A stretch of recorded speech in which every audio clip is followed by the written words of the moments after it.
ఇలా రాష్ట్రంలో జరుగుతున్నటువంటి పరిస్థితి. ఇలా అందరినీ బెదిరింపులే. పారిశ్రామికవేత్తల్ని బెదిరిస్తున్నారు, రియల్ ఎస్టేట్ వ్యాపారులను బెదిరిస్తున్నారు, సినిమా ఇండస్ట్రీని బెదిరిస్తున్నారు, కాంట్రాక్టర్లను బెదిరిస్తున్నారు, భయభ్రాంతులకు గురి చేస్తున్నారు. ఇలా రాష్ట్రం పరిస్థితి కూడా ఏమైపోయిందంటే మీ యొక్క తప్పిదాల వల్ల, ఇది మాది కాదు, ఇది గవర్నమెంట్ సైటే, గత 8 సంవత్సరాల్లో టీఎస్ ఐపాస్ వచ్చిన తర్వాత గత 8 సంవత్సరాల్లో అతి తక్కువ ఇండస్ట్రీసు, అతి తక్కువ ఇన్వెస్ట్మెంటు రేవంత్ రెడ్డి కాలంలో వచ్చింది.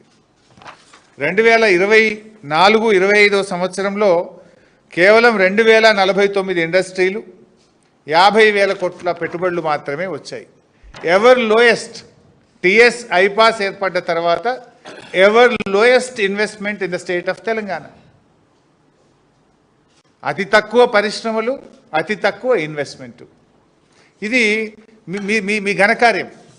ఇప్పుడు ఆనాడు బీఆర్ఎస్ ప్రభుత్వము, కేసీఆర్ గారు, కేటీఆర్ గారు, మేము ఆ రోజు పారిశ్రామికవేత్తలకు రెడ్ కార్పెట్ వేశాం. టీఎస్ ఐపాస్ తీసుకొచ్చి సింగిల్ విండో విధానంలో అనుమతులు తెచ్చాం. దేశానికి మార్గదర్శకంగా నిలిపి ఈ రాష్ట్రాన్ని ఇన్వెస్ట్మెంట్లకు నిలయంగా మార్చాం. పెద్ద ఎత్తున నిరుద్యోగ యువతకు ఉపాధి ఉద్యోగ అవకాశాలు కల్పించాం. కానీ మీరేం చేస్తున్నారు? వ్యాపారవేత్తలకు తుపాకులు పెడుతున్నారు. మీరు రేవంత్ రెడ్డి గారు ఇవాళ గన్ కల్చర్ని తీసుకొచ్చారు రాష్ట్రంలో. మీరేమో వ్యాపారవేత్తలకు తుపాకులు పెట్టి అక్రమ వసూళ్లకు మీరు పాల్పడుతున్నారు.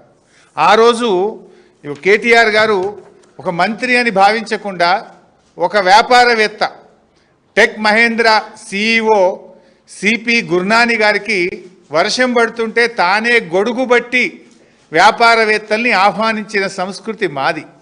ఈ రాష్ట్రంలో పెట్టుబడులు రావాలని వచ్చినటువంటి పెట్టుబడిదారులకు రెడ్ కార్పెట్ వేసి వర్షం పడితే గొడుగు బట్టి పెట్టుబడులు తెచ్చిన సంస్కృతి మాదైతే, తుపాకులు పెట్టి వసూళ్లు చేస్తున్న సంస్కృతి మీది.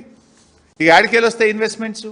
అందుకే ఈరోజు రాష్ట్రంలో పెట్టుబడులు తగ్గిపోయినాయి. గత సంవత్సరంలో ఇండస్ట్రీస్ సంఖ్య తగ్గిపోయినటువంటి పరిస్థితి ఉంది ఈరోజు ఈ రాష్ట్రంలో.